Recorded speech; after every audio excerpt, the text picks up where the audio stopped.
Hello and welcome back to Info. In this video, I will show you how to fix touchscreen not responding on Realme 11 Pro Plus. So let's begin! So you are coming to this video because of two main reasons. Either A, your phone froze to death and you can't do anything, or B, you have recently installed a new screen protector and your touchscreen isn't as responsive.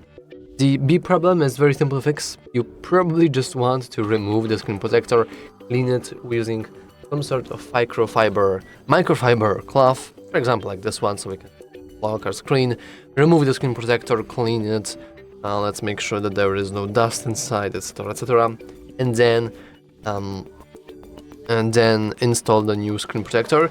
And also you probably want to make sure the screen protector itself is pretty high quality, otherwise it might result in, for example, problems with your touchscreen not being responsive. However, if you have the A problem, meaning that your touchscreen just froze to death, there is really only one thing you can do, and it's to actually just reboot your device. And likely you can do that without pressing anything on our screen. So first of all, we want to simply locate the power button and volume up button, are the buttons here, and now you want to press and hold them simultaneously. As you can see for me, I now see the power menu. If you have frozen touch screen, you probably don't see anything, so we just ignore that, we keep holding, and as you can see when the screen goes black, we can release our fingers, and we have successfully turned off our device. We can leave it for a moment like this. And now we can press and hold the power button. Want to wait for a moment, and now after the Realme logo appears, we can wait, and then we'll have our phone back. However, if this won't fix your issue, meaning that your touchscreen still is frozen, that you can't see anything, it's not responsive, then there is a very high chance that you might have suffered a physical damage.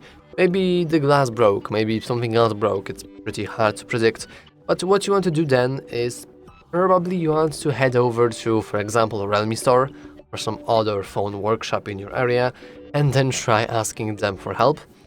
And just remember that if you suffered a lot of the damage and the touchscreen itself is beyond saving, then I don't think there's much point in actually trying to fix that, because usually the costs of fixing the broken touchscreens usually exceeds the cost of new phone, so yeah.